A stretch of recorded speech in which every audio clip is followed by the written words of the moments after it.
Oh les potos, bien ou bien? Bon, pardon, je suis un peu en retard. Je faisais la sieste. Voilà, alors moi je vais vous lire un petit extrait, pas trop, hein, pas trop long, faut pas déconner quand même, du droit à la paresse par Monsieur Lafargue. Voilà, un petit extrait du chapitre 1 dans lequel j'ai coupé quand même parce que trop fatigant sinon. Voilà, je me lance, allez, on perd pas de temps. Alors, une étrange folie possède les classes ouvrières des nations où règne la civilisation capitaliste. Cette folie trame à sa suite des misères individuelles et sociales qui, depuis 2 siècles, torturent la triste humanité. Et cette folie est l'amour du travail.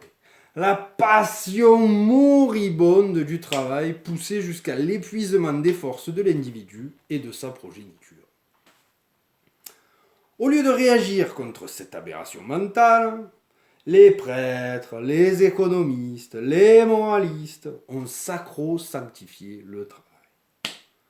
Hommes aveugles et bornés, ils ont voulu être plus sages que leur Dieu. Hommes faibles et méprisables, ils ont voulu réhabiliter ce que leur Dieu avait maudit. Moi, qui ne professe d'être chrétien, économe et moral, j'en appelle de leur jugement à celui de leur Dieu.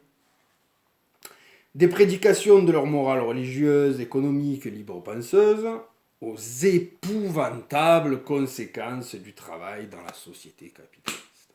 Non, ça me déconne. Dans la société capitaliste, le travail est la cause de toute dégénérescence intellectuelle, de toute déformation organique. Comparez, par exemple, un pur sang des écuries de Rothschild, servi par une valetaille de Biman. Alors, tu le compares, lui, là, à la lourde brute des fermes normandes qui labourent la terre, chariotent le fumier, engrangent la moisson. Ben, y a pas photo. Et regardez le noble sauvage que les missionnaires du commerce et les commerçants de la religion, jolie formule, n'ont pas encore corrompu avec le christianisme, la syphilis et le dogme du travail. Et regardez ensuite nos misérables servants de machine. Ah là là. Jéhovah, le dieu barbu là, et rébarbatif, donna à ses adorateurs le suprême exemple de la paresse idéale. Après 6 jours de travail, il se reposa pour l'éternité.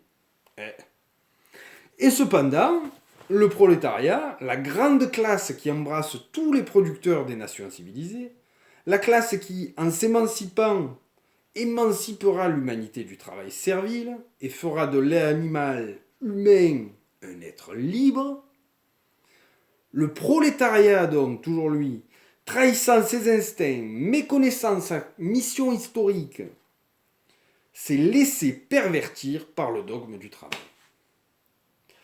Rude et terrible a été son châtiment. Toutes les misères individuelles et sociales sont nées de sa passion pour le travail. Voilà. Et moi, j'ai assez travaillé, je retourne à la sieste.